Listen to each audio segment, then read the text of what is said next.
राधा वल्लभ श्री हरिवंश। राधा वल्लभ श्री हरिवंश। वृंदावनेश्वरी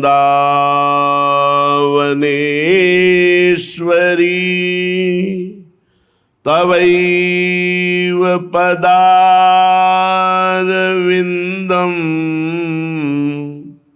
प्रेमामृतैकमकरंद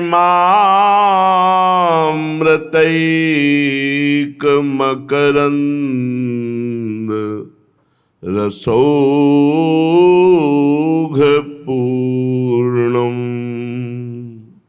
हृद्यर्पितं मधुपते स्मरतापमुग्रं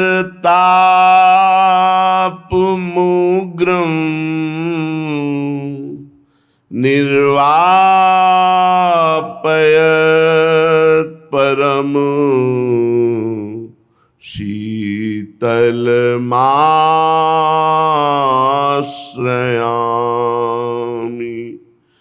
परम शीतल माश्रयामि।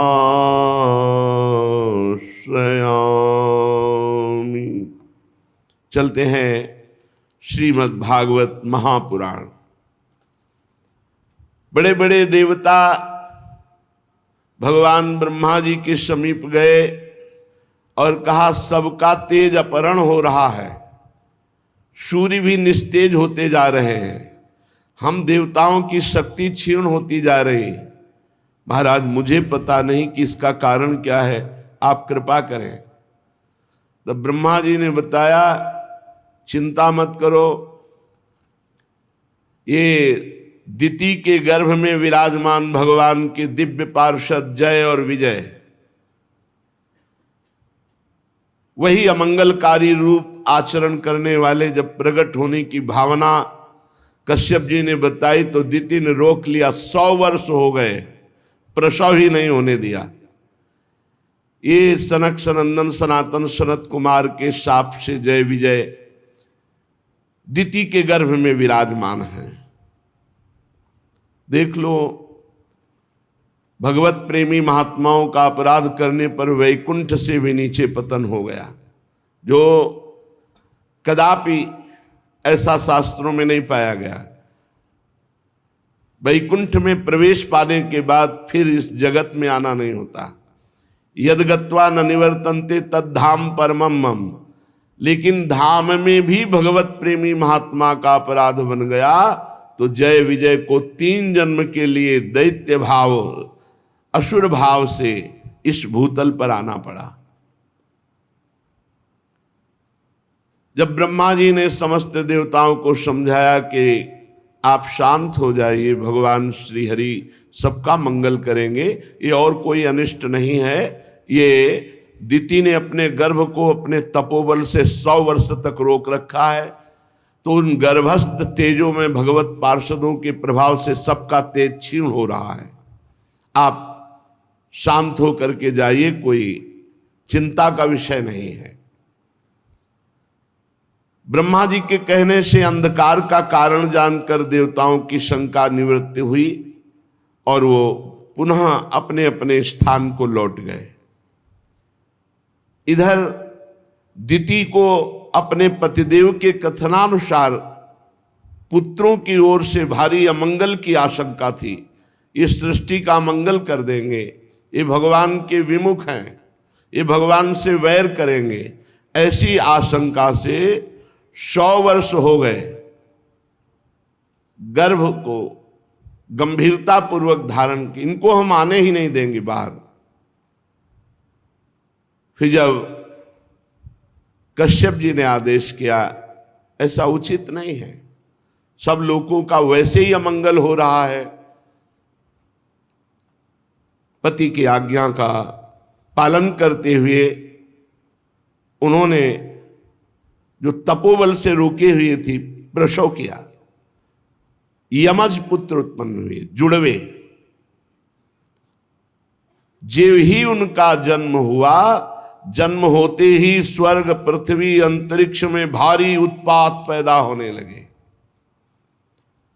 पृथ्वी कंपायमान हो गई, दिशाओं में आग लग गई, बिजलियां तड़प कर गिरने लगी, आकाश में अनिष्ट सूचक धूमकेतु पुच्छल तारे प्रकट हो गए, बार बार भारी तूफान उठने लगा, जो वृक्षों को उखाड़कर धूल भरी आंधी, बिजली जोर जोर से चमक रही है, घटाएं सघन रूप धारण करके गर्जना कर रही, सूर्य चंद्र आदि का तेज लुप्त हो गया, कहीं कुछ दिखाई नहीं दे रहा, घोर अंधकार जन्म लेते ही जो दिति के गर्भ में विराजमान है, महान तेजस्वी यशस्वी भगवान श्री हरि के पार्षद ही है। बड़ी खलबली मच गई, चंद्रमा के आसपास मंडल बैठने लगे, गीदड़ उल्लुओं की भयानक आवाज, कुत्ते गर्दन उठाकर भूंक रहे हैं, झुंड के झुंड गधे अपने कठोर खुरों से पृथ्वी को खोद रहे, रेक रहे, बड़ा अशुभ। गौएं डर गई, गौओं के दुग्ध की जगह रक्त निकलने लगा, देव मूर्तियां कंपायमान पसीना और आंसू निकलने लगे, शनि राहु आदि क्रूर ग्रह प्रबल होकर बृहस्पति आदि सौम्य ग्रहों को लांघकर वक्र गति से चलने लगे। ऐसा भयंकर उत्पात देखकर केवल सनकादि भयभीत नहीं हुए, क्योंकि उन्हें पता है, उन्होंने ही तो शाप दिया है। बिकॉज सबको ऐसा लगने लगा मानो प्रलय का समय आ गया क्या। सनकादि के सिवा एक बार सबको शंका हुई, क्या सृष्टि के प्रलय का समय आ गया क्या, ऐसा अनिष्ट सूचक उत्पात। अब ये दोनों प्रकट होते ही इनका शरीर इतना बढ़ा कि पूरे आकाश को छू लिया, प्रकट होते ही, क्योंकि 100 वर्ष तो गर्भ में ही रहे। भयंकर पराक्रम, बलशाली, आकाश को घेरे हुए ऐसा शरीर। वो इतने ऊंचे थे कि उनके मुकुट का अग्रभाग स्वर्ग को छू रहा था। मुकुट को आप नहीं देख सकते, इतने ऊंचे थे। उनके छाती और भुजाओं से दिशाएं आच्छादित हो गई, भुजाओं में ऐसी चमक कि दिशाएं प्रकाशित हो रही थी। अब जे भी उन्होंने पृथ्वी पर कदम रखा तो ऐसे भूकंप आ गया, पृथ्वी कांप गई। कश्यप जी ने मंगलाचरण किया, बड़े भारी तपस्वी कश्यप जी हैं। नामकरण संस्कार किया।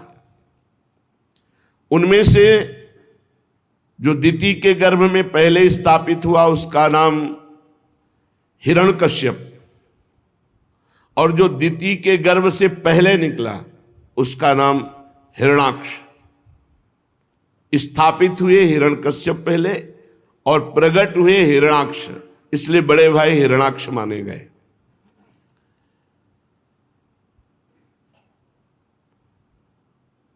हिरण्यकश्यप तो ऐसा मत वाला बलवान कि अपनी भुजाओं के बल से मारता पर्वतों को तो चकनाचूर हो जाते। लोकपाल थर्रा गए हिरण्यकश्यप का बल देखकर। और हिरण्याक्ष तो हाथ में गदा लेकर के हर लोक में जाके गर्जना करता, कोई सामने नहीं आता हिरण्याक्ष के। पैरों की धमक असह थी, वो पैरों में बड़े बड़े नूपुर पहने, विजय सूचक माला धारण किए, विशाल गदा लिए, जिधर जाता कोई उससे लड़ने वाला ही नहीं। हिरण्याक्ष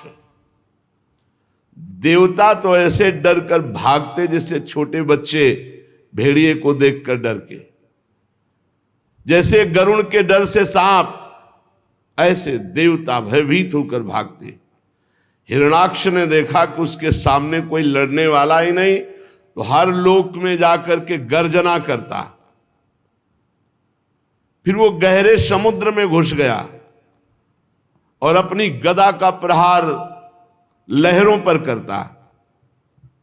सब जलचर जीव घबरा गए। अनेक वर्षों तक समुद्र में घूमता रहा, कोई लड़ने वाला ही नहीं मिला हिरण्याक्ष को। बस वायु वेग से तरंग जो उठती उसी पर गदा का प्रहार करता। जल में घूमते घूमते लोकपाल वरुण जी की विभवापुरी जो राजधानी है वरुण लोक की, उसमें प्रवेश किया। जल के स्वामी वरुण जी ने देखा ये बड़ा मतवाला वीर आ रहा है, लड़ना संभव है। हिरणाक्ष हंसी उड़ाते हुए कहा, महाराज प्रणाम। एक हाथ से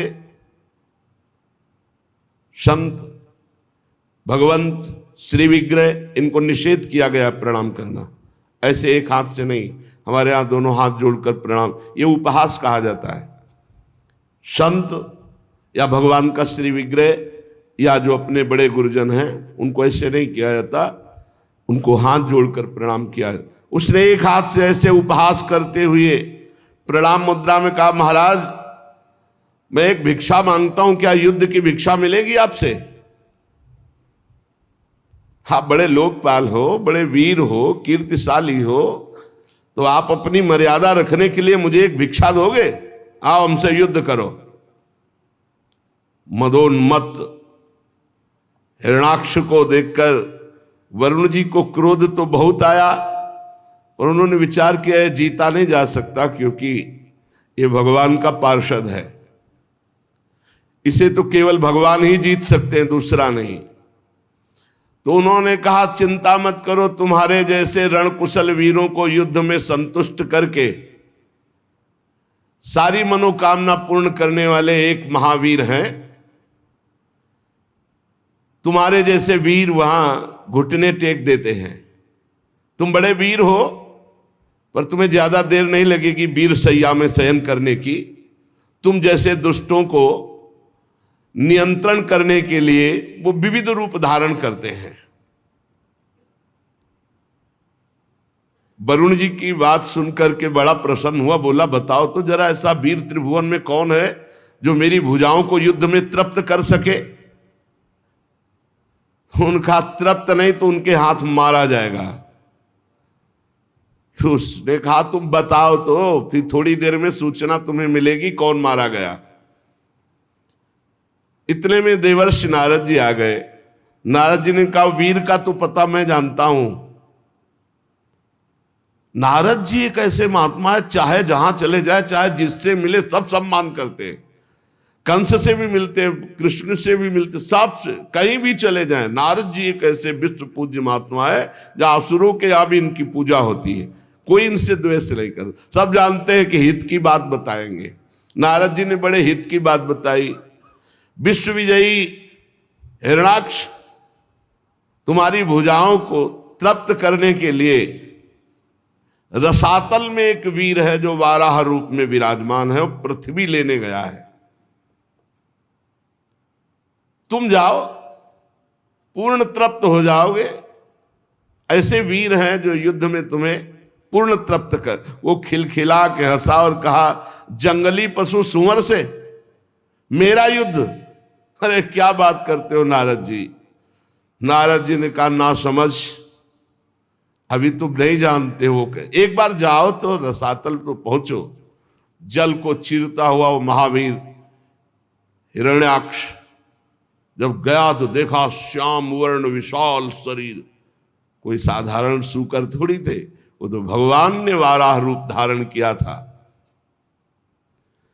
जाकर के दहाड़ा हिरणाक्ष और गए, ना समझ, छोड़ पृथ्वी को और मुझसे युद्ध कर। सुराधम, मैं तुझे ही खोज रहा था। मैं देखकर तुझे समझ गया कि तू सूकर नहीं है, तू हरि है। भगवान का पार्षद है। ये माया से लुका छिपी तू दूसरों के सामने कर। ठीक बात कह रहे। ये लुका छिपी हम अज्ञानियों के सामने कर सो, वो ज्ञान शिरोमणि है। मेरे नेत्रों के सामने तेरा माया का जादू नहीं चलेगा। पर भगवान ने कहा तो दृढ़ वैर, देख लो दृढ़ वैर, ये दिव्य पार्षद है। हम बहुत हृदय से प्रणाम करते हैं कि भगवान की आज्ञा पालन। हम माता कैकेयी को बहुत प्रणाम करते हैं। एकांत में भगवान राम जी ने कहा था, माता ये बात ना कौशल्या जी पूर्ण कर सकती है और ना सुमित्रा जी पूर्ण कर सकती। माँ तू मुझे बहुत प्यार करती है, मेरा अवतार जगत कल्याण के लिए हुआ है। माँ यदि कल प्रातः काल राज्याभिषेक स्वीकार कर लिया तो जिस कार्य के लिए आया वो कार्य नहीं हो पाया। इसलिए माँ तू कृपा करके मेरा 14 वर्ष का वनवास ऐसा तू मांग।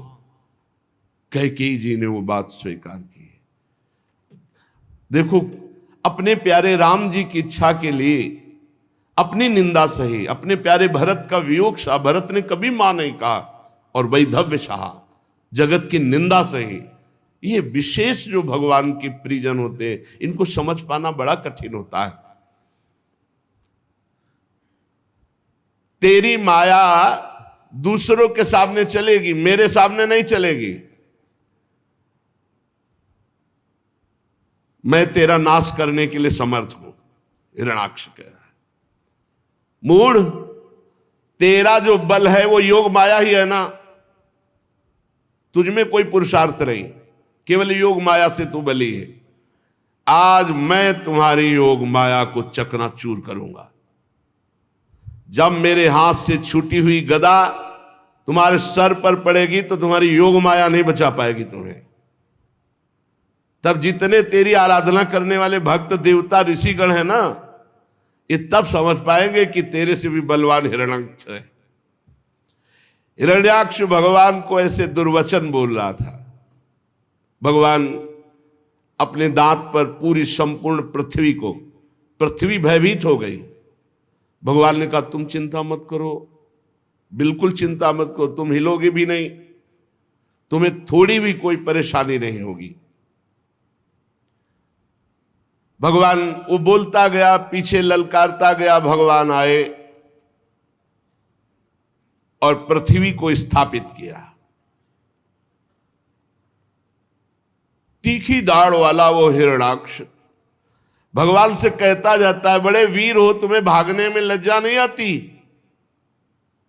लेकिन तुम कुछ भी कर सकते हो, तुम्हें संकोच शर्म तो है नहीं। अरे मैं ललकार रहा हूं, मुझसे युद्ध करो। भगवान ने जब आधार शक्ति का प्रयोग करके पृथ्वी को स्थापित किया, ब्रह्मा जी फूलों की वर्षा कर रहे हैं, प्रभु कार्य संपन्न हुआ। मनुष्य रूपा की संतान इसी में पलेगी। आप पृथ्वी लाकर बड़ा जगत का उपकार किया, मंगल किया। फूल बरसते देखकर हिरण्याक्ष ने कहा बहुत अच्छा लग रहा होगा बारा भगवान से, अब मेरी गदा की भी वर्षा सहो। और उसने भगवान को कटु वचन कहते हुए गदा का प्रहार किया।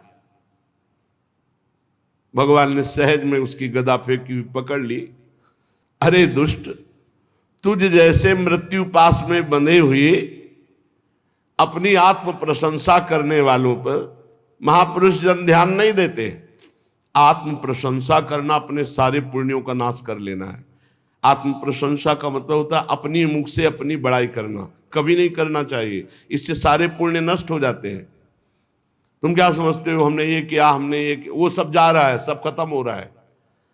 अगर कोई तुम्हारी प्रशंसा करने लगे, राधा राधा राधा, तुरंत काट दो, राधा राधा राधा। अरे भगवान की कृपा, गुरु की कृपा से कुछ बन जाए तो बन जाए, मुझ जैसे अधम से क्या बन। ऐसे अपनी प्रशंसा करना और दूसरे की निंदा करना सारे पुण्यों का नाश कर लेना है।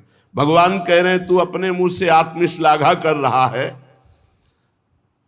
अरे अभागे तू मृत्यु के पास में बंधने वाला है। हां, तुझ जैसे वीर से मैं भयभीत होकर भागूंगा। अरे भाई मेरी सामर्थ्य कहाँ कि तुम्हारे सामने खड़ा हो जाऊं। भगवान वाराहदेव निशंक होकर ऐसा उत्तर दे रहे। अब जब दैत्य ने देखा कि भगवान उपहास कर रहे तो क्रोध से तिलमिला उठा और बड़े वेग से मुष्टिका का प्रहार किया, घूसे का प्रहार भगवान पर। देखो भगवान के श्रीअंग का स्पर्श प्राप्त कर रहे। भगवान टेढ़े होकर के अपने को प्रवीणता पूर्वक बचा लिया। जैसे योग सिद्ध पुरुष पर मृत्यु आक्रमण करती है तो वो परमात्म चिंतन में स्थित होने के कारण उस पर मृत्यु का कोई प्रभाव नहीं पड़ता। जैसे बताया कि जब भक्त का शरीर छूटता है तो जैसे मतवाले गजराज हाथी से गले की माला टूट कर गिर जाए उसको पता भी नहीं चलता, ऐसे जन्मत मरत दुषा दुख होई। वो योगी को जो जिसका चित्त परमात्मा में लगा हुआ है, भक्त को जिसकी चित्त वृत्ति भगवान में लगी हुई है, और ब्रह्मज्ञानी को जो आत्मबोध प्राप्त है, तीनों को मृत्यु का दुख नहीं होता। अब तो वो क्रोध से ओट चबाता हुआ हिरणाक्ष गदा लेकर बार बार घुमाकर भगवान पर झपटा। प्रभु वो गदा प्रहार कर ही पाता कि अपनी गदा से उसकी दाईं भौं पर प्रहार किया, पर हिरणाक्ष ने अपनी गदा में वो प्रहार रोक लिया। अब भगवान और हिरणाक्ष का भयंकर युद्ध, देवता लोग तो फूले लिए खड़े हैं। भगवान इसको ज्यादा खिलाइए मत, ये बहुत बलवान है। ब्रह्मा जी भी कहने लगे, देव ये दुष्ट दैत्य बड़ा प्रबल है, ये भक्त देवता ब्राह्मण गौ निरपराध जीव इनका नाश करने वाला है, और जो इनका नाश सोचता है आप उसका विनाश जरूर कर देते हैं। इसलिए महाकंटक रूप है प्रभु, इससे खिलवाड़ मत करो। ये दुष्ट बड़ा मायावी घमंडी निरंकुश है। प्रभु आप ऐसे खिलवाड़ कर रहे हैं जैसे कोई गरुड़ सांप के बच्चे से खेले। प्रभु आप खिलवाड़ मत करो, हे देव ये महाबलवान है। ब्रह्मा जी के कपट रहित वचन सुनकर भगवान मुस्कुराते हुए कटाक्ष किया कि आप शांत रहिए। झपट करके निर्भय विचरण करने वाले हिरणाक्ष की ठुड्डी पर कौमुदकी गदा से प्रहार किया। हिरणाक्ष ने ऐसी गदा मारी कि गदा भगवान की दूर गिरी जाकर चक्कर काटती हुई, पर हिरणाक्ष रुक गया और कहा और अस्त्र उठाओ, हम युद्ध का धर्म जानने वाले हैं, नियत्थे पर वार नहीं करते। भगवान उसकी इस बात पर मुस्कुरा दिए और कहा बहुत धर्म बुद्धि रखते हो। स्मरण किया अपने पार्षद सुदर्शन चक्र का। गर्जना करते हुए सुदर्शन जी भगवान के हाथ में विराजमान हुए। सुदर्शन चक्र उपस्थित हुआ, भगवान के हाथ में चक्कर लगाने लगा, किंतु फिर भगवान ने विचार किया कि अपने प्रिय पार्षद को अभी और खिलाया जाए। इसलिए सुदर्शन जी को फिर कहा, अच्छा शांत हो जाओ, अंतर ध्यान। सुदर्शन, अरे हम ऐसे भगवान के दास हैं, दिव्य भगवान के पार्षद, ये सब दिव्यास्त्र किनके लिए है? भक्तों की रक्षा। भगवान को अपनी रक्षा करनी है क्या? अरे हम सबकी रक्षा के लिए ही है तो हैं। हिरणाक्ष ने देखा कि कमल दल लोचन हरि ने सुदर्शन को बुलाया और फिर शांत कर दिया। तिलमिला उठा और दांतों से ऊँट चबाने लगा, मानो भगवान को अब भस्मी कर देगा, और उछल कर बोला, ले अब तो नहीं बच सकता। भगवान के ऊपर गदा का प्रहार किया। भगवान ने अपने हाथ से गदा को रोक ली, पुनः वापस फेंक दिया। भगवान सर्वशक्ति संपन्न है, महादैत्य हिरणाक्ष का घमंड बढ़ता जा रहा है और भगवान पर विविध प्रहार कर रहा है। कभी त्रिशूल भगवान पर मारता है, कभी गदा, कभी मुष्टिका का प्रहार, घूंसे का प्रहार करता है। भगवान उसके इन प्रहारों को सह रहे हैं, खिलवाड़ कर रहे हैं। उसने आसुरी माया का जाल प्रकट किया मायापति भगवान पर। भगवान ने सुदर्शन जी को आज्ञा की, माया का नाश कर दो। माया का नाश कर दिया। दीति का हृदय कांप उठा। भगवान ने किसी अस्त्र शस्त्र से हिरणाक्ष को नहीं मारा, उल्टा हाथ से उपेक्षा करते हुए उल्टा हाथ एक जे ही तबाचा मारा उल्टा। चक्कर चक्कर खाता हुआ हिरणाक्ष खून उगलते हुए गिर पड़ा और निष्प्राण हो गया। ब्रह्मा जी, समस्त देवता श्री भगवान पर पुष्पों की वर्षा की। देवता लोग कहने लगे, प्रभु नमस्कार नमस्कार नमस्कार। ये नमस्कार तभी करते हैं जब इनका विरोधी मारा जाता है। बड़े आनंद की बात प्रभु, आपने हम लोगों को बड़ा सुख प्रदान किया हिरणाक्ष का उद्धार करके। वाला भगवान पृथ्वी को स्थापित करके, हिरणाक्ष का उद्धार करके सब देवताओं से विनती सुनते हुए अंतर्ध्यान हो गए। अब पृथ्वी पाकर के महाराज स्वयंभू मनु बड़े प्रसन्न हुए, क्योंकि इसी से अन्न आदि, जिससे हमारा मनुष्यों का जीवन पोषण होता है और यही संतति की वृद्धि आदि। विदुर जी भगवान के बड़े भक्त हैं, भगवान श्री कृष्ण के अनन्य भक्त हैं। महर्षि द्वैपायन के ये पुत्र हैं, साक्षात धर्म हैं, कृष्ण भक्तों के अनुगामी हैं। तीर्थ सेवन से अंतःकरण पवित्र और हो गया है।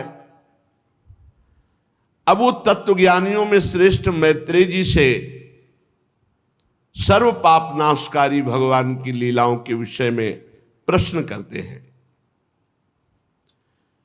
विदुर जी ने कहा, ब्रह्मन आप परोक्ष विषयों को जानने वाले हैं, अतः बताइए कि ब्रह्मा जी ने जब मरीच आदि उन 10 ऋषियों को, सनक, सनंदन, सनातन, सनत कुमार, 4 ये ब्रह्म ऋषियों को और फिर मनु शतरूपा को प्रकट किया, तो इसके बाद सृष्टि आगे कैसे बढ़ी? तब मैत्री जी ने कहा, विदुर जी, ब्रह्मा जी ने तामिस्त, अंध तामिस्त, तम, मोह और महामोह ये 5 अविद्या उत्पन्न की। ब्रह्मा जी ने सोचा ये तो अज्ञान और अविद्या प्रकट कर दी, तो बड़ा अच्छा नहीं लगा, बड़ा उनको शोक सा हुआ। और उन्होंने अपने जिस शरीर से रचा था, तम, मोह, महामोह, तामिस्त, अंध तामिस्त, ये 5 प्रकार की अविद्या, शरीर को छोड़ दिया। जे ही शरीर को छोड़ा तो उससे यक्ष और राक्षस प्रकट हो गए, छोड़े हुए शरीर से, और वो ब्रह्मा जी को ही खाने के लिए दौड़ पड़े। ब्रह्मा जी भागे, आवाज आती जा रही, खा जाओ, रक्षा मत करो, बड़े भूख से व्याकुल हो। तो ब्रह्मा जी ने, जिन्होंने कहा रक्षा मत करो, उनको राक्षस, खा जाओ असुर और यक्ष ये नाम दिए। तो यक्षों की, राक्षसों की, असुरों की उत्पत्ति ऐसे हुई। ब्रह्मा जी ने अब संकल्प करके दिव्य तेजों में शरीर धारण किया, उससे 7 देवताओं की उत्पत्ति हुई। और क्रीड़ा करते हुए ब्रह्मा जी ने जो शरीर त्यागा, उससे दिन हुआ, और जिससे राक्षसों की उत्पत्ति हुई थी उससे रात हुई। दिन रात की उत्पत्ति, यक्ष, असुर, राक्षसों की उत्पत्ति और देवताओं की उत्पत्ति। फिर ब्रह्मा जी के जघन देश से अत्यंत अज्ञानी कामासक्त राक्षसी स्वभाव के लोगों की उत्पत्ति हुई। अब वो इतने कामी थे कि ब्रह्मा जी को दौड़ा लिया। ये देखकर ब्रह्मा जी हंसे कि ये निर्लज्ज हमारे पुत्र होकर हमारे पीछे दौड़ रहे हैं कामासक्त होकर। उन्होंने भगवान का स्मरण किया, भगवान बचाओ, ये सृष्टि रचना है, इसीलिए भगवान का ये बगीचा है, इसमें हर प्रकार के फूल हैं। भगवान का स्मरण करना पड़ा। जो जघन देश से पैदा हुए वो ब्रह्मा जी के ऊपर काम भाव से भागे। ब्रह्मा जी भागे, देखा बच नहीं पाएंगे तो भगवान को पुकारा, प्रभु रक्षा करो, आपने कहा था सृष्टि रचना और ये ऐसी सृष्टि है कि हमारे कोई तंग करने चले हैं। त्राहिमाम त्राहिमाम, ये हमारे ऊपर ही पाप दृष्टि कर लिए। नाथ एकमात्र आप ही बचा सकते हो। ब्रह्मा जी को आतुर देख करके भगवान ने कहा संकल्प करो, शरीर को छोड़ो ना। संकल्प किया, उस शरीर को जे भी छोड़ा तो शरीर एक दिव्य सुंदरी स्त्री के रूप में हो गया, जिसका नाम हुआ संध्या देवी। संध्या देवी, बड़ा सुंदर रूप संध्या देवी का अलौकिक नवीन अवस्था उन काम पीड़ितों ने स्वीकार किया। संध्या देवी को कुबुद्धि दैत्यों ने इस स्त्री रूपणी संध्या के विषय में तरह तरह के तर्क करके फिर आदर पूर्वक उनको स्वीकार किया। संध्या काल में बहुत सावधान, नहीं तो बुद्धि भ्रष्ट हो जाएगी। खान पान भोग सामग्री, ये दुनिया का उस समय नहीं, भगवत चिंतन, नहीं तो राक्षसी बुद्धि पैदा हो जाएगी। प्रातःकालीन संध्या, सायंकालीन संध्या, इन दो में तो बहुत सावधान होकर 5 मिनट ही सही नाम जप करे, भगवान सूर्य को प्रणाम करे। उन मूढ़ों ने संध्या को स्त्री समझकर स्वीकार कर लिया और वो पाप स्वभाव के हो गए, पापी। ब्रह्मा जी ने अपनी दिव्य कांति पुनः प्रकट की और हंसे। जब हंसे तो अप्सराओं का प्रादुर्भाव हो गया, चंद्रिका ज्योत्सना का प्रादुर्भाव हो गया, और शरीर जब छोड़ा तो उससे विश्वावसु और गंधर्वों का प्रादुर्भाव हो गया। इसके बाद ब्रह्मा जी ने दूसरा शरीर धारण किया। उससे भूत और पिशाचों को प्रकट किया, जो दिगंबर और दूसरों को कष्ट देने वाले। और ये किसके ऊपर भूत पिशाच आक्रमण कर सकते हैं? जम्हाई रूप, जो शरीर छोड़ा भूत पिशाच प्रकट करके तो जम्हाई रूप हो गया। जूठा मुंह और जम्हाई, भगवत विमुख, इनके ऊपर प्रेत का, पिशाच का, ये जितने भी अनिष्टकारी हैं इनका आवेश आ जाएगा। जब जम्हाई हो आज से तो राधा राधा राधा, गोस्वामी जी कह रहे राम राम कई जे जमुहाही तीन्हीं न पाप पुंज समुहाई। बोले जमुहाई शरीर में भूत प्रेत आवेश का कारण। जब जमुहाई आए तो जरूर नाम, वैसे तो नाम हर समय जब जमुहाई आए तो राधा राधा राधा, जय हो प्रभु आपकी जय, श्यामा श्याम, राधा राधा। गोस्वामी जी कह रहे राम राम कहो। निद्रा के समय आचमन करके पवित्र होके सो, नहीं भूत प्रेत पिशाच इनके आगमन का हो सकता है। जूठे मुंह कभी भी मत रहो, कुछ भी खाओ, आचमन करो, पवित्र हो, तब यात्रा करो या बैठो, जो भी। जूठा मुंह, जमुहाई, अपवित्र दशा में नींद लेना, इन्हीं में प्रेतों का आक्रमण हो जाएगा। पिशाच आदि आकर के उन्माद पैदा कर देते हैं, पक्की बात है। सर्वत्र हैं ये भूत प्रेत पिशाच। जूठे मुंह मत रहो, जमुहाई के समय नाम जप करो, जब नींद आवे तो पवित्र होकर के आचमन करके शयन करो और भगवान का नाम स्मरण चल रहा है तो कोई भी जीते विनायक शुभ अशुभ, विघ्न करे नहीं कोई, विघ्न करे नहीं कोई, डरे कलिकाल कष्ट भय। ये भूत प्रेत उन्हीं के ऊपर आक्रमण करते जो भूत प्रेत के आचरण और स्वभाव वाले होते हैं। ऐसी क्षमता नहीं कि किसी को छू लें, किसी को दंड दे दें, किसी को पकड़ लें, ऐसा नहीं। जो भूत प्रेत आचरण वाले हैं ना, जिन आचरणों से वो भूत प्रेत बने, वही आचरण जो करता है, जूठे मुंह रहता है, भगवत विमुख रहता है, पवित्र रहता है, उन्हीं के ऊपर आक्रमण होता है। फिर ब्रह्मा जी ने उस शरीर को छोड़ा, एक नया शरीर धारण किया तेजोमय। उससे साध्यगण और पितृगणों की उत्पत्ति हुई। और उस शरीर को जब छोड़ा तो साध्यगणों ने क्रमशः काव्य और हव्य, पिंड दान आदि के रूप में स्वीकार किया। फिर ब्रह्मा जी ने नवीन शरीर धारण किया, उससे सिद्धों की उत्पत्ति की, विद्याधरों की उत्पत्ति की और अंतर्धान नामक तेजोमयी एक स्थिति, अंतर्ध्यान हो जाना। फिर ब्रह्मा जी ने प्रतिबिंब देखा तो बड़ा सुंदर रूप लगा, तो उससे किन्नरों की उत्पत्ति की, किम पुरुषों की उत्पत्ति की। फिर ब्रह्मा जी उस शरीर को त्याग दिए तो उषा काल अपनी पत्नियों के साथ मिलकर के ये किम पुरुष और किन्नर ब्रह्मा जी के गुणगान करने लगे। फिर ब्रह्मा जी विचार करने लगे कि विशेष सृष्टि का विस्तार नहीं हो रहा, तो क्रोधित होकर हाथ पैर ऐसे ऐसे, तो उससे सर्पों की उत्पत्ति हो गई।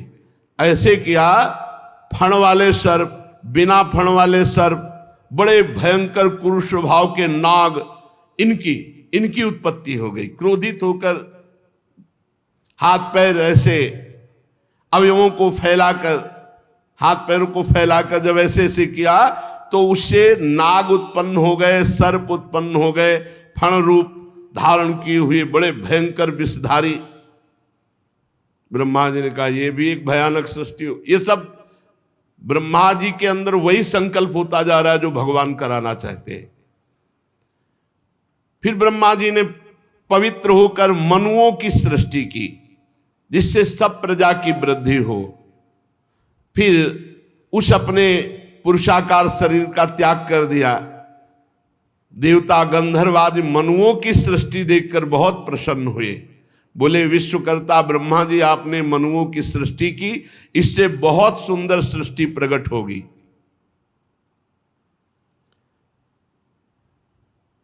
भगवान स्वयंभू मनु का वंश बड़ा आदरणीय माना गया है।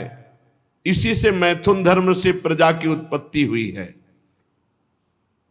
विदुर जी ने पूछा, स्वयंभू मनु के पुत्र प्रिव्रत और उत्तानपाद ये बड़े महान हुए हैं। फिर आपने बताया कि देहूति जी करदम जी को ब्याही गई थी, तो देहूति जी तो बड़े योग लक्षण से संपन्न महापुरुष थी। उनका करदम जी से कैसे ब्याह हुआ और देहूति और करदम जी से कौन कौन सी संतानें हुई, विदुर जी ने प्रश्न किया। तब मैत्रेय जी ने कहा, विदुर जी जब करदम जी प्रकट हुए तो भगवान ब्रह्मा ने आदेश किया, जाओ सृष्टि का विस्तार करो। तो सृष्टि के विस्तार के लिए तो ब्याह चाहिए।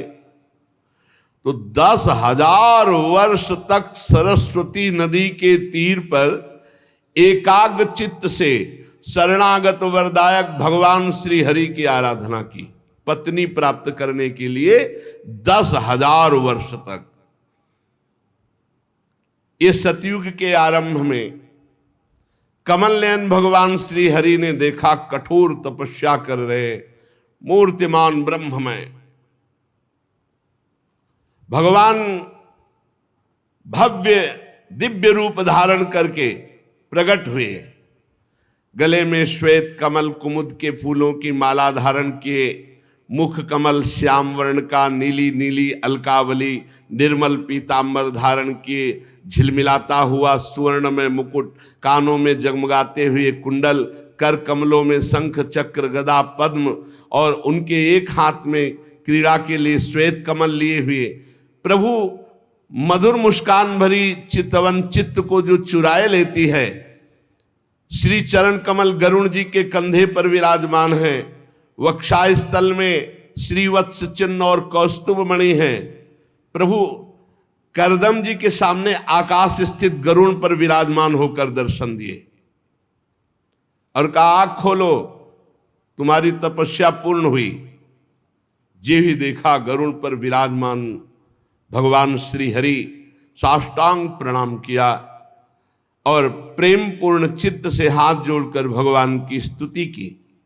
करदम जी ने कहा, स्तुति करने योग्य परमेश्वर, आप संपूर्ण सत्वगुण के आधार हैं। योगी जन उत्तरोत्तर शुभ योनियों में जन्म लेकर अंत में योग के द्वारा आपके दर्शन से ही पूर्ण भगवत प्राप्ति होती है। उत्तरोत्तर जनलोक, महालोक, तपलोक, सत्यलोक, लेकिन इसमें जीवन मुक्त या परब्रह्म प्राप्ति या भगवत दर्शन नहीं। बोले उत्तरोत्तर शुभ लोकों को प्राप्त होकर फिर अंत में आपके दर्शन की आकांक्षा करते तो उनको दर्शन प्राप्ति होती। फिर वो इस संसार समुद्र से पार जाने का एकमात्र उपाय आपके श्री चरण कमल रूपी जहाज है। ये माययाते हत में दशस्त्वत् पादार विंदम भव सिंधु पूतम।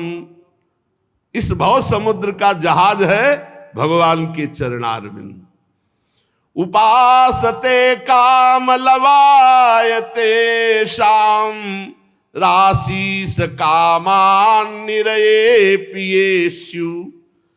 जिनकी बुद्धि मारी गई है वे आपके चरणों से विमुख होकर के नारकी पापाचरण करते हैं और नरक भोगते हैं।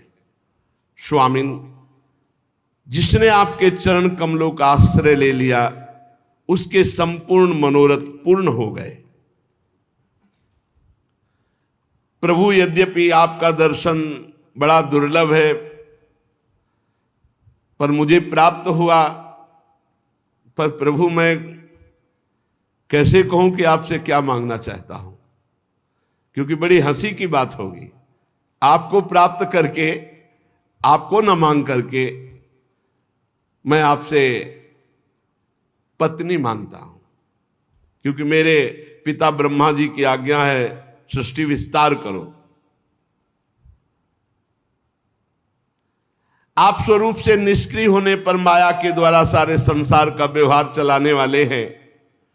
थोड़ी सी भी आपकी उपासना कर ले तो उसकी दुर्गति नहीं होगी। ये बातें पकड़ने वाली हैं। थोड़ी सी भी हरि की उपासना हो जाए तो दुर्गति नहीं होगी। ऐसे आपके श्री चरण कमल बंदनी है, मैं आपको बार बार नमस्कार करता हूं। मैत्रेय जी कहते भगवान प्रणय भरी मुस्कान से करुणामयी चितवन से देख रहे थे। करदम जी की तरफ गरुण जी के कंधे पर विराजमान थे। श्री भगवान ने कहा, तुमने बड़ा आत्म संयम किया। 10,000 वर्ष तक जितेंद्री रहकर एकाग्र होकर मेरी आराधना की। मैं पहले से व्यवस्था कर दिया जो तुम चाह रहे हो। प्रजापति, मेरी आराधना कभी निष्फल नहीं होती। एक एक बात पकड़ना। एक बार आपने कृष्ण कहा है, राधा कहा है, राम कहा है, हरि कहा है, एक बार आपने भगवान को प्रणाम किया है, एक बार थोड़ी भी पत्र पुष्पादि से भगवान की सेवा की, कभी निष्फल नहीं होगी। और जिनका चित्त निरंतर मेरे में लगा हुआ है उन महात्माओं का तो क्या कहना। थोड़ी सी भी जिसकी आराधना हो गई वो निष्फल नहीं होगी, वो दुर्गति को प्राप्त नहीं। और जो रात दिन भजन कर रहे हैं उन महात्माओं का क्या कहना। तुम्हें पत्नी चाहिए।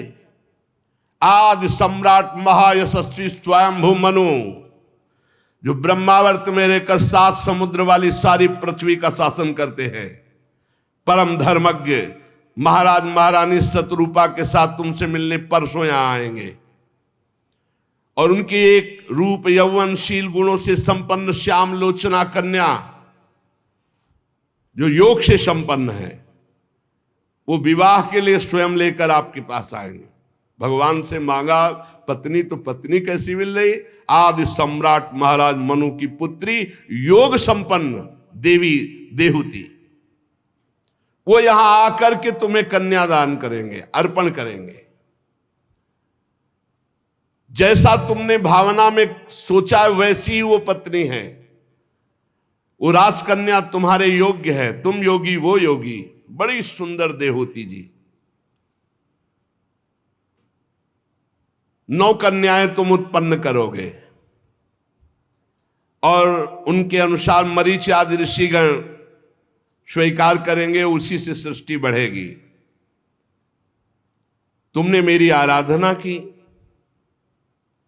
सारे कर्म फल मेरे को समर्पित किए, इसलिए तुम्हें आत्मज्ञान प्रदान करने के लिए मैं स्वयं तुम्हारे पुत्र रूप में प्रकट होऊंगा।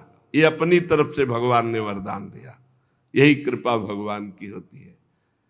जीव जब विषय मांगता है तो भगवान विषय के साथ अपनी कृपा दे देते हैं, जिससे उसका परम कल्याण हो जाता है। इसीलिए किसी और से मत मांगिए, मांगिए तो प्रभु से मांगिए और प्रभु के ऊपर छोड़ दीजिए। पूरा करें या ना करें, श्रद्धा पर फर्क ना पड़े तो महामंगल हो जाएगा। भगवान कह रहे कि मैं स्वयं तुम्हारे यहां पुत्र रूप से अवतरित होऊंगा। विदुर जी कर्दम ऋषि से इस प्रकार कहकर भगवान श्रीहरि सरस्वती नदी से अंतर्ध्यान हो गए। गरुड़ जी पर तो विराजमान ही थे। भगवान बड़े करुणामय हैं। हमें लगता है कि अगर विषय भी मांगे तो भगवान से ही मांगे।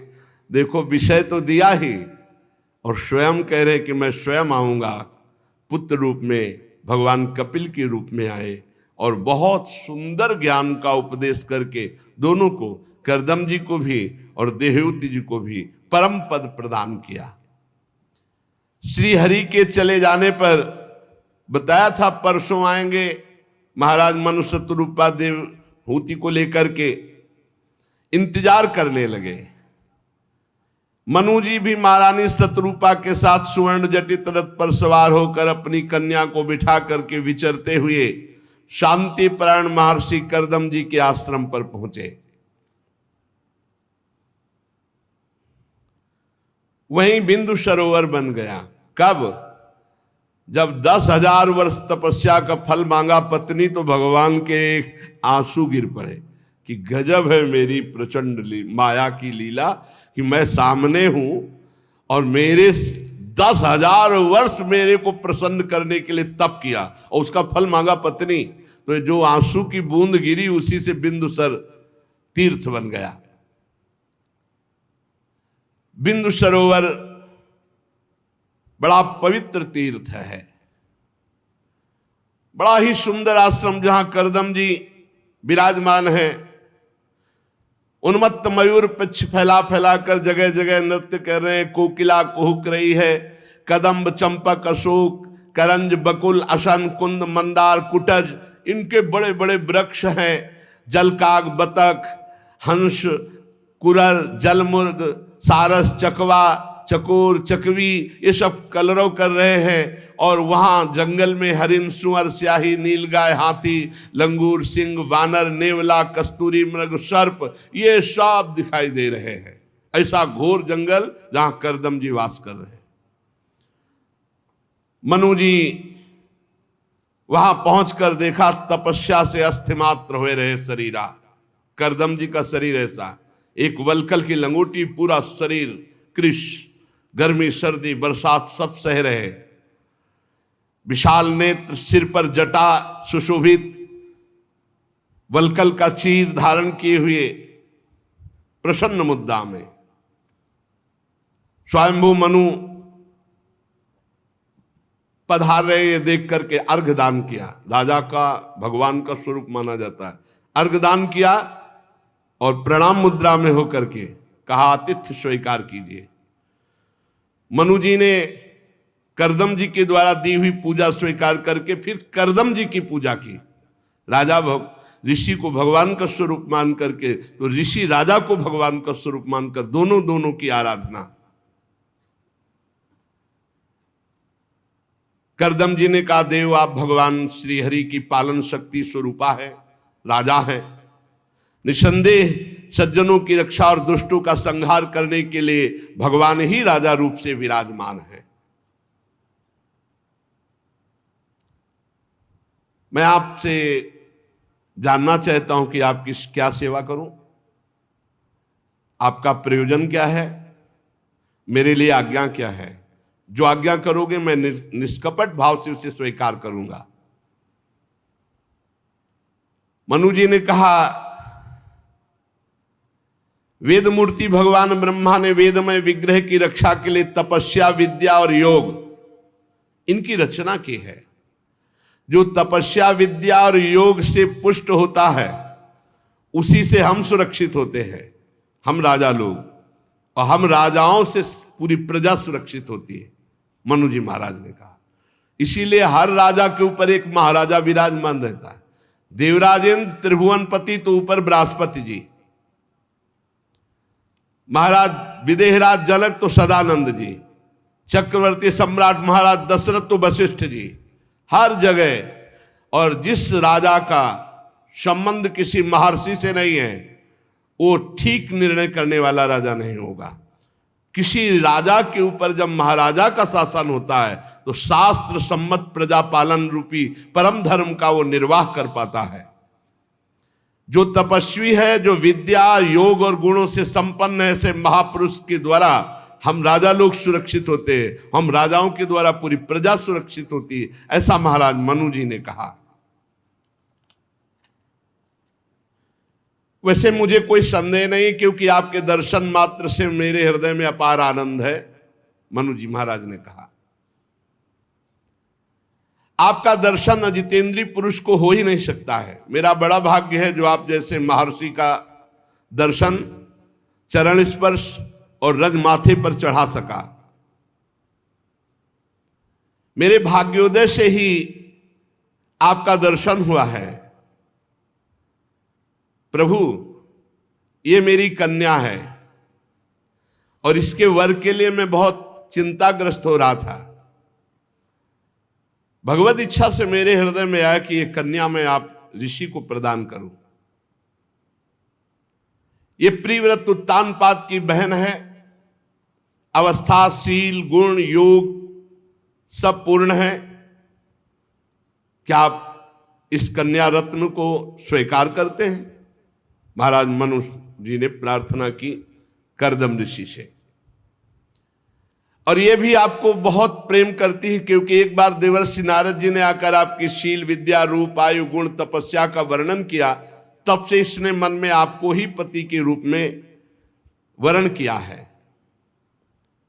मैं बड़ी श्रद्धा से अपने इस कन्या रत्न को समर्पित करता हूं, आप इसे स्वीकार करें और गृहस्थोचित कार्य के लिए आप सब प्रकार से समर्थ हैं, अर्थात योग संपन्न है, आप सब व्यवस्था कर सकते हैं। जो प्राप्त भोग का तिरस्कार करके फिर दूसरों के आगे हाथ फैलाता है तो उसका मान भंग होता है। प्राप्त भोग का, तो जो भोगों का त्याग करता है उसी को तो विरक्त कहते हैं। मैंने सुना है, देखो आगे जो बोल रहे, मैंने सुना है आपकी विरक्ति एक सीमा तक है क्योंकि आप विवाह करना चाहते हैं। अब ये बात समझ लीजिए, क्योंकि आपका ब्रह्मचर्य एक सीमा तक है। ये बात नहीं, मनु जी ऐसे कैसे बोल सकते? आप नैष्ठिक ब्रह्मचर्य का नियम नहीं लिए हुए हैं, इसीलिए मैंने आपसे आप प्रार्थना की कि एक कन्या रत्न मैं आपको प्रदान करता हूं। करदम मुनि ने कहा ठीक है, मैं भी विवाह करना ही चाहता हूं, और आपकी कन्या का अभी तक किसी पुरुष ने वाग्दान नहीं लिया, इसलिए हम ब्राह्म विधि से विवाह करेंगे। ये सर्वश्रेष्ठ विधि होती है।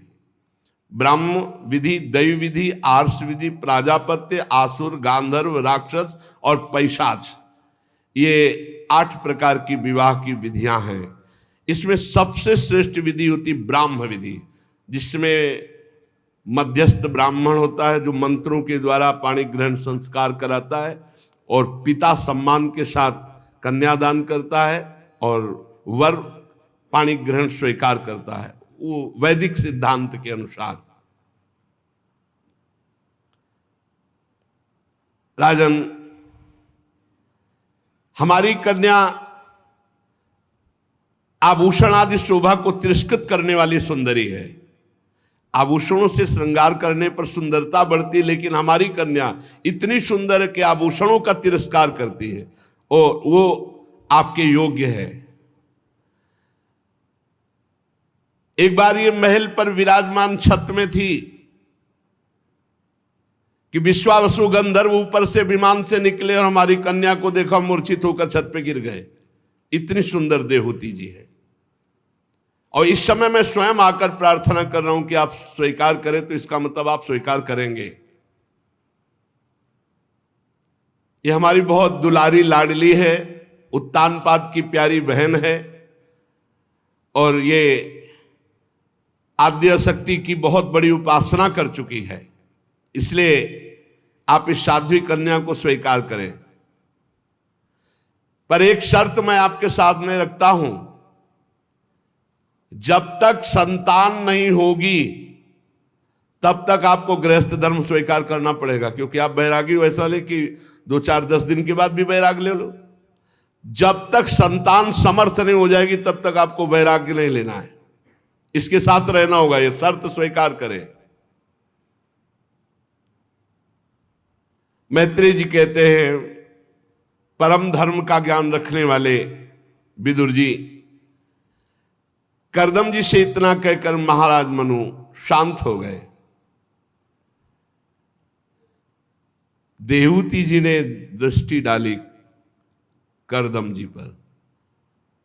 हड्डी हड्डी केवल शरीर में, त्वचा अलग दिखाई दे रही, हड्डी अलग, नेत्र तेजों में जाजुल्यमान सूर्य के समान।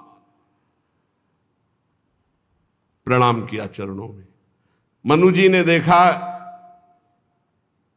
पुत्री की स्वीकृति, फिर शत्रुपा जी की तरफ देखा, उन्होंने स्वीकृति। ऐसे पिता की, माता की और जिसका पाणिक ग्रहण होना, तीनों की सहमति बराबर होनी चाहिए। देखो कलयुग का माता पिता से कोई मतलब नहीं है, और एक और पापाचरण चल गया है, लिव इन रिलेशन। भगवान बचावे, कैसा कलयुग का तूफान चल रहा है कि पवित्रता, धर्म, मर्यादा, इसका कोई मतलब नहीं। कैसी सुंदर पवित्र पद्धति है। फिर उन्होंने कर्दम जी को भगवान को साक्षी करके गुणवती कन्या का कन्यादान किया। ये बहुत बड़ा दान माना जाता। महारानी शत्रुपा ने बेटी और दामाद के लिए जो बहुमूल्य वस्त्र, आभूषण कुछ लाए हुए थे वो प्रदान किए। कुछ समय तक वहां रहे, फिर जब चले तो बेटी का वियोग ना सह कर सकने के कारण हृदय से लगा करके अश्रुमोचन किया महाराज मनु ने। आंसुओं की झड़ी लग गई। देहूती जी के सिर के बाल भींग गए माता पिता के आंसुओं से। फिर मुनिवर कर्दम जी से आज्ञा लेकर के रथ पर सवार होकर रानी और सेवकों सहित वो अपनी राजधानी में चले गए। ब्रह्मावर्त राजधानी है महाराज मनु की। सब प्रकार की संपदाओं से भरी हुई ब्रह्मावर्त क्षेत्र में बरहिस्मती, बड़ी संपत्ति। भगवान की भजन में मनु जी हर समय डूबे रहते थे। जीवी नगरी में प्रवेश हुए, सबने स्वागत किया महाराज मनु शत्रुपा का। अब भगवान श्री हरि में जिनका चित्त लगा है, कर्दम जी कोई वार्ता नहीं की देवती जी से, ध्यानस्थ। और नशा चढ़ा हुआ है भजन का, 10,000 वर्ष तक भगवान के ध्यान। और ये भी देखने के लिए इनका कितना पति प्रेम है। साध्वी देहूती जी कर्दम जी की सेवा में लग गए। काम, वासना, दंभ, द्वेष, लोभ, पाप, ये तो छू भी नहीं गया था देहूती जी के अंदर। पवित्र गौरव संयम सुस्सा प्रेम मधुर भाषण, इनके द्वारा पतिदेव की, और वो निरपेक्ष एकदम, कोई मतलब नहीं देवहूति जी से। देवती समझती थी कि मेरे पति कौन है, योगी है, इसलिए शांत, कोई चाह नहीं, कोई मांग नहीं, बस सेवा ही सेवा। बहुत समय तक, अब कहां राजकुमारी और कहां ऋषि के पास, तो उनका भी शरीर दुर्बल हो गया। खान पान वहां हलवा पूड़ी थोड़ी रखे, कंदमूल फल ऋषि के पास, और सुना कैसा जंगल जहां सिंह भालू सांप सब। करदम जी बहुत दिनों के बाद दृष्टि डाली देवहूति जी पर, जब उनका भी शरीर ऐसा सूख के हो गया, तब करदम जी बोले, मनुनंदिनी तुमने आज तक हमसे कुछ कहा नहीं, केवल सेवा ही करती रही। शरीरधारियों को शरीर बहुत प्रिय है, आपने सुखा दिया मेरी सेवा में, इतना सुंदर शरीर, तुमने कोई क्षीण होने की परवाह नहीं की। मैंने देख लिया कि तुम्हारे अंदर कोई कामना नहीं, पर धर्म का पालन करना है। अब तुम देखो मेरी तपस्या, समाधि और उपासना के प्राप्त हुए तेज का स्वरूप, मुझे जो विभूतियां प्राप्त हुई हैं उनका तुम तेज देखो। अब मैं तुम्हें दिव्य दृष्टि प्रदान करूंगा कि मैं कौन हूं, तुम मुझे जान जाओ। ये जब देख लिया सेवा में पूर्ण समर्पित, कोई कामना नहीं, तब कहा अभी तक तुम करदम को ऋषि स्वरूप में जो देखती रही हो, अभी तो देखा नहीं, मुझे जाना नहीं। आज मैं दिव्य दृष्टि प्रदान करता हूं, देखो मैं कौन हूं। त्रिभुवन में कोई ऐसा पद और कोई ऐसा भोग नहीं है जो मैं तुम्हें प्रदान न कर सकूं। अब मैं तुम्हें वो सब भोग प्रदान करूंगा जो चक्रवर्ती सम्राट के पास भी नहीं है। करदम जी समस्त योग विद्याओं में कुशल प्रवीण सिद्ध महापुरुष। देवहूति जी ने कहा, स्वामी मैं जानती हूं मेरे स्वामी कितने समर्थ हैं, मुझे अपने स्वामी के सुख के अलावा कोई आकांक्षा नहीं। ये धर्म पत्नी का स्वरूप है, अपने प्रिय पति की प्रसन्नता के अलावा कोई आकांक्षा नहीं। आप जिसमें प्रसन्न है उसी में मैं प्रसन्न हूं। पर प्रभु मेरे पिताजी की बात याद कीजिए, आपने प्रतिज्ञा की थी कि मैं गृहस्थ धर्म का आदर करता हूं, उसे स्वीकार करता हूं, तो आज तक स्वीकार नहीं किया। तो क्या प्रभु गृहस्थ धर्म की पूर्ति होगी? जो हमारा गृहस्थ धर्म का लाभ है, क्या हमें संतान प्राप्त होगी? करदम जी ने कहा अवश्य। तो बोले प्रभु शरीर तो योग्य ही नहीं है, आपकी भी शरीर अस्थिमात्र और इधर भी शरीर सूख गया है, ना भवन है, वृक्ष के नीचे रह रहे। प्रभु क्या ऐसे गृहस्थी होती है? देवहूति जी ने प्रश्न किया। करदम मुनि ने मुस्कुरा करके कहा, अच्छा तो तुम हमारी गृहस्थी देखना चाहती हो? इशारा किया, 9 खंड का विमान जैसे 9 लोक हो, ऐसे विमान की रचना हो गई, उड़ेगा जहां चाहेंगे। 9 लोक हो ऐसा विमान, ऐसा नहीं कि कोई छोटा मोटा 10-5 लोग बैठ जाएं ऐसा विमान। 9 खंड का विमान, मानो 9 लोक हो और वो उड़ेगा। और विश्व में कोई यहां से लेकर ब्रह्मलोक तक ऐसा भोग नहीं जो उन 9 खंडों में ना हो। अत्यंत सुंदर रत्न, अत्यंत सुंदर वस्त्र धारण किए हुए लाखों करोड़ों दासियां, मणि के खंभों से सुशोभित, और हर खंड में हर ऋतु, इतना बड़ा खंड, कहीं वर्षा हो रही, कहीं शरद, कहीं शिशिर, हर ये देखो करदम जी का जितनी दिव्य सामग्रियां, वो सब सोचने मात्र से भोग प्रकट हो जाए। रसगुल्ला बने तैयार हैं, बनाने की जरूरत नहीं, गैस सिलेंडर चूल्हा की जरूरत नहीं, योग सिद्धि। सब रेशमी वस्त्रों से सुसज्जित फूलों की माला पहने हुए सुगंध परायण सेवक सेविकाएं प्रकट हो गई, लाखों की संख्या में। सुंदर पलंग सैया सब, मूंगे की देहलियां, हीरे के किवाड़, इंद्रनील मणि के शिखर, स्वर्ण के कलश।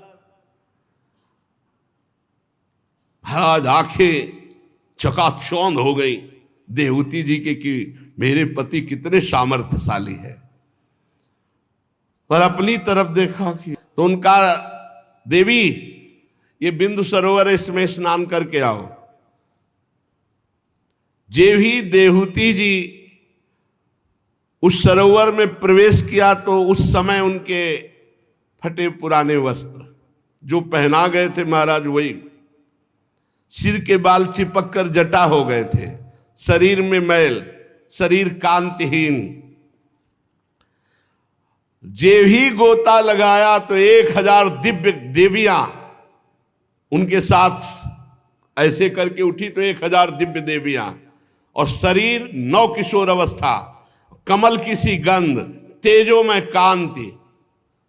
देवहूति जी देख करके चकाचौंध हो गई कि सरोवर में कौन सी जड़ी बूटी की एकदम। और वो सब देवियां हाथ जोड़कर खड़ी हुई और कहा, हम आपकी दासियां, आप हमारी स्वामिनी, आज्ञा कीजिए। जो बाल जटाएं बन गए थे एकदम घुंघराले मुलायम केस, सब चमत्कार हो गया संकल्प मात्र से। अब दिव्य निर्मल वस्त्र धारण की हुई दमकती हुई देवहूति जी, ये भगवान का भजन करने से लोक परलोक समस्त सुख प्राप्त होते हैं, पर एक बार तो डट के भजन करे। हरिवंश महाप्रभु कहते हैं, ई परलोक सकल सुख पावत, मेरी सु भैया कृष्ण गुण संचु। दिव्य भोजन सामग्रियां, इतने प्रकार के अमृत, इतने स्वादिष्ट आसो पीने वाले, इतने पदार्थ पाने वाले, बिना बनाए सब। अब देवहूति जी ने जे भी दर्पण दिखाया, उन देवियों ने जे भी अपना स्वरूप देखा तो खुद लज्जा युक्त हो गई। इतना सुंदर स्वरूप देवहूति जी का, कांतिमान, दिव्य आभूषणों से सुशोभित, मुख सुंदर दंतावली, शास्त्रों देवियां स्तुति कर रही हैं। करदम जी ने अब देवहूति जी को देखा, विवाह काल से अभी तक गृहस्थ धर्म की दृष्टि से नहीं देखा, दृष्टि अलग अलग। बड़े प्रेम से हाथ पकड़कर विमान पर चढ़ाया और करदम जी ने 9 रूप धारण किए अपने। अगर भगवान की आराधना तो फिर संसार का भी जो सुख है ना, वो सब प्रसादे सर्व दुखा नाम हानि रस्य उपजयते। जैसे ऐसे बर्फी खाओ और राधा वल्लभ जी को भोग लगा के पाओ तो प्रसाद हो गई, वो प्रसाद दुख का। अब ये सब प्रसाद है। चढ़ गए विमान पर, चल पड़ा विमान नौखंड का। कुबेर की घाटियां, इंद्र की घाटियां, कामदेव की शीतल मंद सुगंध वायु, सब आकाश गंगा, पाताल गंगा, जहां मनावे वहां घाटियों पे, विमान पे 9 रूप धारण करके बड़े बड़े सिद्ध गणों के विमान आसपास विनय करते हुए जा रहे। करदम जी का विमान वैश्रम्भक, सुरसन, नंदन, पुष्पभद्र, चैत्र थे देवताओं के उद्यान में। विदुर जी, ये भगवान के भवभयहारी पवित्र चरणों का आश्रय लेने का फल है। कौन सी ऐसी त्रिभुवन में वस्तु है जो भगवान के भक्त को न प्राप्त हो जाए।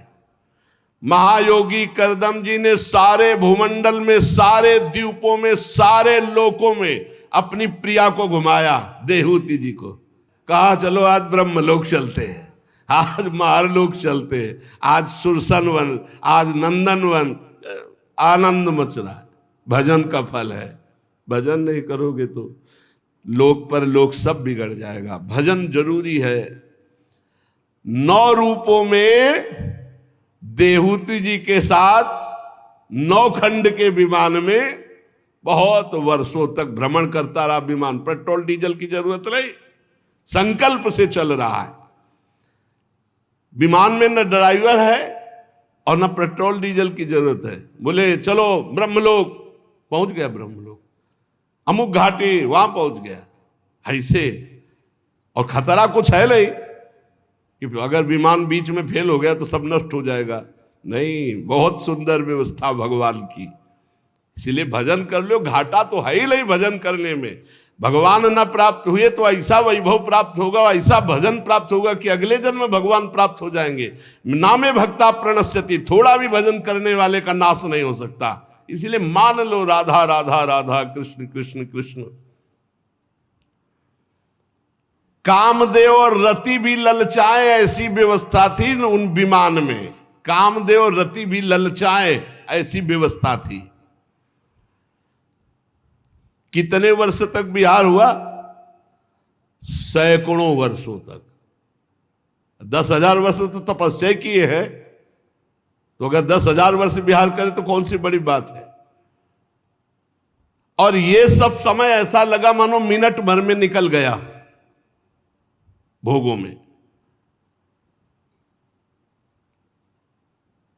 करदम जी ने विचार क्यों, विचारवान भक्त होता है, विचार, इतना लंबा समय, ऐसी ऐसी सुख सुविधाएं, फिर भी मन में तृप्ति नहीं, इंद्रियों में वही लालसा। अब 9 कन्याएं प्रकट हुई श्री देहूति जी से। जब 9 कन्याएं प्रकट हुई, इसके बाद का बस अब ये विमान भी अंतर्ध्यान हो जाएगा, सारी भोग सामग्री अंतर्ध्यान हो जाएगी, गृहस्थ धर्म का लाभ मिल चुका और मैं अब कठोर संन्यास व्रत का पालन करते हुए भगवान की प्राप्ति करूंगा। देवहूति जी के आंसू आ गए और उनका भगवान अभी नहीं, आपने जो प्रतिज्ञा की थी वो निर्वाह कर दी, लेकिन मेरे को अभयदान देने वाला भी कौन आया है? ये कन्याएं तो मैं दे दूंगी, लेकिन मेरे को अभयदान, फिर इनके लिए वर, कन्याओं के लिए? प्रभु नहीं नहीं, अभी आप संन्यास नहीं ले सकते, अभी आपके धर्म की पूर्ति नहीं हुई। परमात्मा से विमुख रह करके कोई अगर पुरुष ऐसा बोले तो बात अलग है, आप तो परमात्मा के सम्मुख और आराधना कर चुके हैं। पुत्रियों के लिए वर खोजिए और मेरे कल्याण की बात बता करके तब आप जा सकते हैं, ऐसे नहीं। अज्ञानवश यदि आप जैसे महापुरुषों का संग हो जाए तो अमोघस्य वो संगता प्रदान करके भगवत प्राप्ति कराता है। प्रभु ना तो अभी हमारी पुत्रियों का ब्याह हुआ है और ना हमें अभी ज्ञान हुआ है भगवत प्राप्ति का, इसलिए मैं अभी आपको जाने के लिए अनुमति नहीं दी। और बिना पत्नी की अनुमति के सन्यास लिया नहीं जाता। ये जो मनमानी करते हैं उनको भगवत प्राप्ति नहीं होती। देहूति जी ने जब ऐसी बात की तो करदम जी ने कहा एक बात याद आ रही है, उस समय आप नहीं थी, भगवान के जब हमें दर्शन हुए और उन्होंने आपका परिचय बताया कि आप पत्नी रूप में प्राप्त होंगी, तब उन्होंने ये कहा था 9 कन्याएं होंगी और 10वें में मैं स्वयं आऊंगा तुम्हारा उद्धार करने के लिए। दूसरे ही रात कुमारी तुम खेद मत करो, तुम्हारे कल्याण और हमारे कल्याण के लिए अविनाशी भगवान पधारने वाले हैं। तुम अब व्रतों का पालन करो, संयम से रहो, निरंतर नाम जप करो, भजन करो। अब भगवान आने वाले हैं जो हमारे तुम्हारे अहंकार की, देहाभिमान की ग्रंथि का भेदन करेंगे। बहुत प्रसन्न हुई देहूति जी, पूर्ण विश्वास था कि मेरे पति साक्षात भगवान ही है। निर्विकार जगत गुरु भगवान श्री पुरुषोत्तम की आराधना में जो हर समय लगा हुआ है वो भगवान का ही स्वरूप। तस्मित् जने भेदा अभावात्। जैसे काष्ठ से अग्नि प्रकाशित होती है, ऐसे ही देहूति जी से भगवान प्रकट हुए। मेघ गर्जना होने लगी, गंधर्वगण गान करने लगे, अप्सराएं नृत्य करने लगी, आकाश में देवताओं के नगाड़े बजने लगे, दिव्य पुष्पों की वर्षा हुई। सरस्वती नदी के तट पर करदम जी के आश्रम में स्वयं भगवान ब्रह्मा जी आए और साक्षात परब्रह्म परमात्मा भगवान श्री हरि सांख्य शास्त्र का उपदेश करने के लिए अपना अवतार धारण कर रहे हैं, इसलिए सबने आकर के वहां वंदना की। ब्रह्मा जी ने कहा, प्रिय कर्दम, तुमने जो तपस्या की, दूसरों का मान दिया, उसका फल ये हुआ कि आज स्वयं भगवान तुम्हारे यहां पधारे। वो कितना मंगलमय गृहस्थ जीवन जिसके घर में भगवान पधारे या भगवान का कोई प्रेमी भक्त पधारे। सो कुल धन्य उमा सुन जगत पूज्य सुपनीत। वो जगत पूज्य परम पावन कुल है जिसमें भगवान का कोई प्रेमी भक्त पधारे। ये तो साक्षात भगवान पधार रहे हैं। मैं जानता हूं संपूर्ण प्राणियों की निधि भगवान कपिल के रूप में अवतीर्ण हो रहे हैं। ये भगवान का अवतार कपिल देव जी के रूप में है। ब्रह्मा जी ने देवहूति से कहा, राजकुमारी, ये तुम्हारी पति भक्ति का फल है कि स्वयं भगवान तुम्हारे गर्भ से प्रकट हो रहे और वो तुम्हारे अज्ञान की ग्रंथि का छेदन करेंगे, बड़े बड़े सिद्धों को, सांख्याचार्यों को उपदेश देंगे। इनका नाम कपिल भगवान होगा। ब्रह्मा जी इस प्रकार सब विनय करके देवताओं के साथ हंस पर आरूढ़ होकर ब्रह्मलोक चले गए। कर्दम जी ने उनकी आज्ञा के अनुसार मरीच आदि प्रजापतियों के साथ अपनी 9 कन्याओं का विवाह किया। कला नाम की कन्या मरीचि को, अनुसुईया नाम की कन्या अत्रि ऋषि को, श्रद्धा नाम की कन्या अंगिरा ऋषि को, हविर्भू नाम की कन्या पुलस्त ऋषि को समर्पित की और पुलह को उनके अनुरूप गति नाम की कन्या दी। क्रतु के साथ परम साध्वी नाम की कन्या का विवाह किया। भृगु जी को ख्याति नाम की कन्या और वशिष्ठ जी को अरुंधति नाम की कन्या समर्पित की। अथर्वा ऋषि को शांति नाम की कन्या, जिससे यज्ञ कर्म का विस्तार किया जाता है। कर्दम जी ने 9 कन्याओं का 9 महर्षियों से विवाह करके खूब सत्कार किया। विवाह हो जाने पर सब ऋषि कर्दम जी की आज्ञा लेकर आनंद पूर्वक अपने अपने आश्रमों को चले गए। कर्दम जी ने देखा कि साक्षात देवादिदेव भगवान श्री हरि ने ही अवतार लिया है, तो अपने पुत्र कपिल भगवान के पास एकांत में गए और एकांत में प्रणाम किया और कहा, प्रभु, अपने पापों के कर्मों के कारण दुखमय संसार में नाना प्रकार से पीड़ित होते हुए इन मनुष्यों पर आप कृपा करके ये रूप धारण किया है। वैसे तो आप हमें सौभाग्य दिया कि मैं पिता हूं, पर मैं जानता हूं आप कौन हो, इसलिए एकांत में आपको मैं प्रणाम कर रहा हूं। भक्तों की रक्षा करने वाले, हम विषय लोलुपों के द्वारा होने वाली अपनी अवज्ञा का कुछ भी ना विचार करके, क्या कर्दम जी कह रहे, अवज्ञा, क्योंकि आप प्रकट हुए थे, मैंने आपको न मांगकर पत्नी मांगी थी, तो आपने हमारी रक्षा के लिए आज हमारे घर पर अवतीर्ण हुए। वास्तव में आप भक्तों का मान बढ़ाने वाले हैं। प्रभु, प्राकृत रूप से रहित अलौकिक रूप, भक्तों को प्रिय लगने वाला, आप तत्व ज्ञान की इच्छा से प्रकट हुए हैं। आप में समग्र ज्ञान, समग्र वीर, समग्र यश, समग्र वैराग्य, समग्र ऐश्वर्य विराजमान है। नाथ, मैं आप भगवान कपिल की शरण ले रहा हूं। आज मैं तीनों ऋणों से मुक्त हो गया। जिसे भगवत प्राप्ति हो जाती वही तीनों ऋणों से मुक्त होता है, ध्यान रखना। क्या आपकी आज्ञा हो तो मैं सन्यास ग्रहण करूं अब, क्योंकि मैं सन्यास धारण करके कठोर व्रत के द्वारा आपकी आराधना करना चाहता हूं। श्री भगवान ने कहा, मुने, वैदिक लौकिक कर्मों में संसार के लिए मेरे वचन ही प्रमाण हैं। इसलिए मैंने तुमसे कहा था मैं तुम्हारे यहां जन्म लूंगा, और मैंने सत्य किया, मैं प्रकट हुआ हूं। इस बार मेरा जन्म हुआ है उपदेश देने के लिए।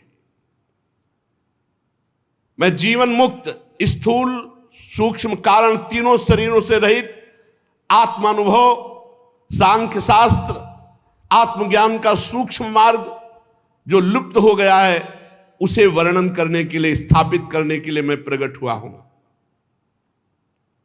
जाओ, मैं आज्ञा देता हूं, इच्छानुसार संन्यास धर्म स्वीकार करो और समस्त इच्छाओं का त्याग करके दुर्जय मृत्यु को जीतकर मेरे को प्राप्त हो। सामने बैठे हैं, कह रहे मेरे को प्राप्त हो। यही अर्जुन जी से कह रहे, भजन के बिना नहीं। भगवान सामने बैठे कह रहे इच्छाओं का त्याग कर मेरा भजन करते हुए मेरे को प्राप्त हो। इच्छा ही बंधन है। मैं स्वयं प्रकाश संपूर्ण जीवों के अंतःकरण में रहने वाला परमात्मा हूं। जब तुम बुद्धि के द्वारा समस्त इंद्रिय और मन को समेटकर मेरे में लगा दोगे तो अंतःकरण में ही तुम्हें मेरा साक्षात्कार हो जाएगा, हृदय में ही। उसी समय तुम मोक्ष पदवी को प्राप्त कर लोगे मेरा साक्षात्कार करके। और तुम आज से माता देवहूति की चिंता मत करो, उनको तो मैं परम पद प्रदान करूंगा। उनके संसार रूप भय को पार करने के लिए मैं आया हूं। आप जाओ संन्यास ग्रहण करो। भगवान कपिल के इस प्रकार कहने पर प्रजापति करदम जी ने भगवान कपिल देव जी की 4 परिक्रमा की, प्रणाम किया और उसी समय कठोर संन्यास का व्रत लेकर के निकल पड़े। अहिंसा में संन्यास धर्म का पालन करते हुए एकमात्र भगवान की शरण में होकर मौन हो गए। समस्त अग्नियों का त्याग कर दिया, समस्त कर्म फलों का त्याग कर दिया, निसंग जड़वत ये स्थिति, जैसे भगवान ऋषभ देव। कार्य कारण से अतीत सत्वादि गुणों के प्रकाशक निर्गुण अनन्य भक्ति से प्रत्यक्ष होने वाले परब्रह्म परमात्मा का कपिल भगवान के रूप में जो प्रकट हुए थे, साक्षात्कार कर लिया। वाणी से मौन, शरीर से निसंग, कर्म और कर्म फल भगवत समर्पित, जड़वत एकमात्र भगवान के चिंतन में। तो जो भगवान पुत्र रूप में अवतरित हुए थे उन्हीं का साक्षात्कार कर लिया। परब्रह्ममयी स्थिति श्री करदम जी की। अहंकार, ममता, सुख दुख आदि द्वंद्वों से छूटकर भेद का नाश करके अपने स्वरूप में अभेद स्थिति, जो भगवान वही स्थिति, अभेद स्थिति को प्राप्त होकर जैसे शांत लहरों वाला समुद्र, ऐसे करदम जी भगवान को प्राप्त हुए। परम पद की स्थिति में करदम जी महाराज स्थित, ये भगवान की कृपा से। भगवान अजन्मा है, अपने भक्तों के लिए वो जन्म लेते हैं। योगी प्रवर पुरुष श्रेष्ठ भगवान कपिल जी की अद्भुत कीर्ति है। विदुर जी जैसे आत्मज्ञान विषय का आपने प्रश्न किया, ऐसे ही माता देवहूति जी ने भगवान कपिल देव जी से प्रश्न किया। जब देखा कि करदम जी तो संन्यास लेकर चले गए, उनका तो काम हो गया, अब मेरा काम बनाने के लिए तो प्रभु स्वयं आए हुए हैं। तो जिस दिन शांत मुद्रा में भगवान कपिल देव जी विराजमान थे, उनके समीप पहुंच करके देवहूति जी ने कहा, भूमन प्रभो, मैं जानती हूं आप मेरे पुत्र नहीं हो, पुत्र बनने की लीला किए हो, आप जगत पिता हो, स्वयं भगवान हो। प्रभु मैं इन दुष्ट इंद्रियों से भोग भोग करके छक गई, ऊब गई, पर ये नहीं मान रही। यही बात है। निर्विणा नितराम भूमन नसिनेन्द्रिय तर्षणात् एन संभाव्य माने न प्रपन्नांधम तमः प्रभु। प्रभु ये दुष्ट इंद्रियां इतना भोग भोगी, फिर भी मैं तो ऊब गई, लेकिन ये इंद्रियां फिर भी नहीं ऊबी, उन्हीं भोगों में जा रहे। प्रभु अब इनकी इच्छा पूर्ति करना बंद, ये घोर अंधकार में मुझे ले जा रहे। नाथ मेरे को अब चिंता तो है नहीं, क्योंकि मेरे कल्याण के लिए आप मेरे पुत्र बने हो आकर के, पर मैं अब जन्म परंपरा में नहीं जाना चाहती, मेरा आखिरी जन्म हो, प्रभु कृपा करो। मैं अब इस अज्ञान अंधकार में नहीं डूबना चाहती। मेरे नेत्र आप हो नाथ, मुझे दिखाओ रास्ता। अब मैं जन्म नहीं चाहती, बहुत छक गई इन इंद्रियों से, बड़ी दुष्ट है। हे आदि पुरुष, आप मेरे नेत्र हो जो सूर्य की भांति ज्ञान का मार्ग दिखाओगे। ये अज्ञान का नाश कर, अज्ञान अंधकार का नाश करके ज्ञान रूपी प्रकाश करने वाले, जो मैं देह में फंस गई, ये दुराग्रह कैसे मिटेगा? मैं स्त्री हूं, आप मेरे पुत्र हैं, ये दुराग्रह, ये मेरा महामोह कैसे दूर होगा नाथ? ये जो देहाभिमान ये कैसे दूर होगा? प्रभु मेरे तो आप ही हो, संसार रूपी असत वृक्ष के काटने के लिए आप ही कुठार हो। मैं आपसे प्रकृति और पुरुष का ज्ञान प्राप्त करना चाहती हूं, मैं आपकी शरण में हूं। हे भक्तवत्सल, मैं आपको प्रणाम करती हूं। आप ऐसे उपदेश कीजिए जिससे मेरा देहाभिमान नष्ट हो जाए, अज्ञान अंधकार नष्ट हो जाए। जब माता देहूती ने ऐसा प्रश्न किया तो भगवान कपिल देव जी उन्हें उत्तर दे रहे हैं। सो शेष चर्चा आगे। श्री राधा वल्लभ लाल की।